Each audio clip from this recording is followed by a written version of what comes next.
Olá galera, tudo bem? Como vocês estão? Então estamos aqui novamente para mais uma conversinha, iniciando mais um ano, filosofia. Fiquei sabendo que vocês andaram conversando sobre o pensamento de Kierkegaard, né? O Kierkegaard é um pensamento, como vocês puderam perceber, um tanto quanto desesperador do ponto de vista da condição humana, né? Porque o Kierkegaard ele vai dizer o seguinte, que nós temos que a filosofia ela tem que se ocupar da realidade humana. A filosofia ela tem que se ocupar daquilo que realmente acontece com o ser humano, não com questões metafísicas, questões que não envolvem a realidade humana, né? Aquela perspectiva sobrenatural. Não, eles vão tratar das questões humanas, vamos entender o ser humano a partir da sua realidade. Esta é a intenção do Kierkegaard. E ele vai dizer que a vida humana é marcada pela angústia, né? Aquele sentimento que acaba dando sentido à vida. Veja, ele não dá uma noção totalmente negativa da perspectiva da angústia. Ele vai dizer que é bom, tá? Porque é a angústia que faz o homem se situar, é a angústia que faz o homem se colocar numa condição, na real condição que ele se encontra. Então se diz que o Kierkegaard ele é o pai, ou ele é o precursor do existencialismo, né? Existencialismo é uma corrente que nós vamos estudar mais ali à frente, né? Nós vamos ver um pouco, estudar um pouco do existencialismo também. Hoje, então, eu gostaria de mostrar aqui para vocês, né, um outro pensador, um outro pensador contemporâneo de Kierkegaard, que é chamado de Schopenhauer. Temos aqui então o Schopenhauer, né? O Schopenhauer, ele tem um pensamento muito próximo, né? Muito próximo ao pensamento do Kierkegaard, tá?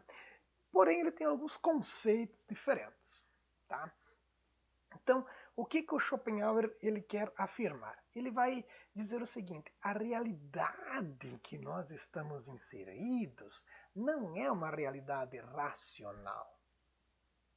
O infinito, e quando ele fala aqui em infinito, ele está se referindo a essa muito na questão religiosa nós nos referimos a Deus, por exemplo, esse ser ou essa razão que organiza toda a vida humana, que organiza o universo, que faz as coisas serem ajustadas, né? As 4 estações do ano, dia, noite, toda essa coisa tão ajustada, né? O que o Schopenhauer vai dizer, não, o infinito ele não tem nada de racional, nada de racional que organiza a nossa realidade. O que organiza, o que move a nossa realidade, ele vai dizer que é uma força cega e irracional que está presente em toda a natureza. Então, o que se faz presente na nossa realidade não é uma força racional organizadora, não. É uma irracionalidade, é uma força cega que ele vai chamar de vontade. A vontade é essa força que ela não é planejada, que ela não é calculada racionalmente. Ela simplesmente acontece. Ela é irracional. A racionalidade é uma característica menor do ser humano. Então, enquanto os pensadores gregos, lá o Platão, Aristóteles, depois alguns pensadores modernos também, eles vão afirmar, né, o racionalismo, por exemplo, que o ser humano é um ser racional, o ser humano tem a razão, é a razão que coordena. O Schopenhauer vai dizer, não, a razão é um elemento secundário, é um elemento menor. O que domina no ser humano é a irracionalidade. O que predomina no ser humano é a vontade, que é composta ali pelos sentimentos, pelas paixões, pelos desejos. O ser humano é irracionalidade. Da realidade, apenas podemos conhecer as representações. O que ele está querendo dizer é o seguinte: nós não conseguimos conhecer os meandros dessa vontade, conseguir entender como é que ocorre essa organização. Nós não conseguimos entender essa irracionalidade chamada vontade. O que nós conseguimos entender é apenas as aparências. Nós representamos a realidade, ou seja, cada um de nós representa a realidade. Você pode olhar para essa situação que está se passando aqui no fundo? Alguns vão dizer, nossa, que tempo feio, olha só, chuva, está relampeando, tem neve naquele monte lá no fundo, deve estar muito frio ali, né? Outros podem dizer, nossa, olha que lindo, olha que dia para dormir, que gostoso, né? Outros não estão nem aí, é meio frio, mas é gostoso, mas também não é tão bom assim, porque não dá para jogar futebolzinho, enfim. Nós fazemos representações da realidade. A gente não consegue conhecer a realidade. Nós só conhecemos as representações, os fenômenos, aquilo que aparece. Cada um vê a realidade de um jeito. A realidade em si, então, ela é composta pela vontade. Nós não conseguimos descobrir, entender como é que funciona essa irracionalidade chamada vontade. Entende? Então, Schopenhauer é um pouco mais complexo do que o Kierkegaard. O conceito central aqui do Schopenhauer é vontade. A vontade é a constituidora da realidade. Veja só, o que nos mantém vivo, Schopenhauer ele vai dizer? É a nossa razão? Não. É a vontade. São os elementos irracionais, involuntários. Nós não mandamos o nosso coração bater. Ele simplesmente bate. Nós não coordenamos a nossa respiração. Nós simplesmente respiramos. O nosso diafragma trabalha, tudo funciona meio que automaticamente no nosso corpo. Eu não preciso ficar pensando, o coração bate, ah, meu Deus, tinha esquecido de fazer o coração bater. Não. A gente pisca sem pensar que precisa piscar para lubrificar os olhos, por exemplo. Né? Então veja, o nosso corpo, a nossa vida, ela é um complexo de irracionalidade, de vontade. Isso que é a vontade, é isso que nós não temos o controle. Nós não temos controle do nosso organismo muitas vezes. Né? Nós não temos o controle do nosso organismo muitas vezes. Então ele vai dizer, isso é a parte irracional que habita em nós. E é isso que nos mantém vivos em última instância. A natureza, ela é irracionalidade.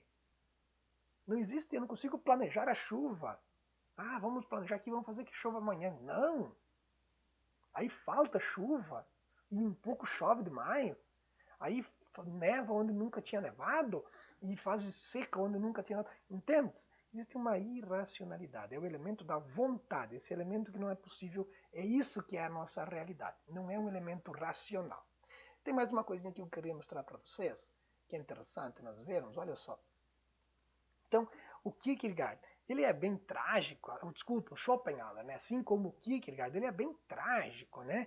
E vai dizer o seguinte, que a vida do ser humano tem uma característica, sofrimento. O que marca a vida do ser humano é o sofrimento. Tá? Então, a nossa vontade, a vontade que predomina na natureza, não determina nenhuma ordem racional. Ela simplesmente acontece. O universo, para Schopenhauer, não é algo harmonioso. Não é matemático, como alguns diziam. Né? Descartes dizia que o universo é algo matemático. Eu consigo ler o universo pela matemática, porque existe uma harmonia, uma exatidão nas relações. Ele vai dizer, não existe isso. Tá? Até porque ele vai dizer também que não existe destino. Não existe uma racionalidade que diz o que vai acontecer contigo. Que vai ser assim, assim, assim. Não. Você vai se construindo a partir do momento que você vai vivendo, você vai se construindo e as tuas escolhas acabam ocasionando aquilo pelo que você vai passar. Então não existe destino, ninguém é destinado, ninguém não está escrito, a vida de vocês não está pré-definida. Né? Isso é outro ponto. O homem preso a um desejo nunca satisfeito, prazer e felicidade, ele vai dizer, nós sempre, o que o ser humano sempre busca? Prazer, sentir prazer e ser feliz. Aí o Schopenhauer vai dizer, algum dia o ser humano ele vai conseguir sentir um prazer pleno, ser totalmente feliz? Não, porque quando ele acha que ele é feliz, ele percebe que a felicidade está num outro lugar. Né? Tu pensas assim, eu vou ser feliz quando eu ganhar o carro. Tu ganhou o carro, aí tu percebes que a tua felicidade não está ali no carro, está em outra coisa. Mas eu preciso de um outro carro, eu preciso de uma casa, eu preciso disso. Quando eu conseguir um emprego eu vou ser feliz. Daí tu consegue um emprego e tu diz, não, mas eu vou ser feliz quando eu subir de cargo. Entendes? Então a felicidade é sempre uma busca, uma busca, uma busca, é um desejo, né? E nunca se satisfaz. O prazer é a mesma coisa, a gente nunca se satisfaz, é uma busca, né? Nunca estamos satisfeitos com aquilo que nós temos.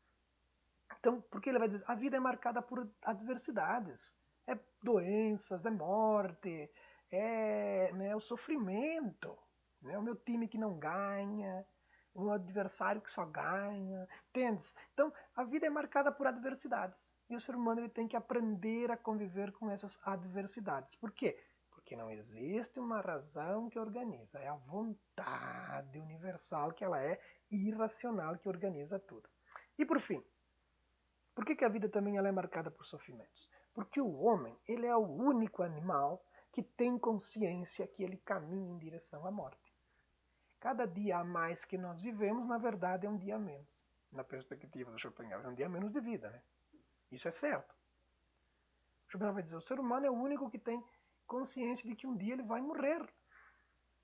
E muitas vezes ele sofre por isso. De maneira errônea, né? Não precisa. Se é certo, por que eu vou sofrer por uma coisa que é certa? Né? Por que eu vou sofrer por algo que eu sei que vai acontecer? É, é, não se deveria agir dessa maneira, mas o ser humano ele age assim, ele faz assim, e é uma condição humana. Então vejam só, tanto o Kierkegaard como o Schopenhauer, eles vão inaugurar uma corrente do pensamento que vai colocar o aspecto da razão como algo secundário da vida humana. Ele vai dizer assim, a razão não é aquilo que caracteriza o homem de maneira absoluta. Não, nós temos que levar o que vai dizer em consideração a angústia, o Schopenhauer vai dizer a vontade e o sofrimento ocasionado por isso.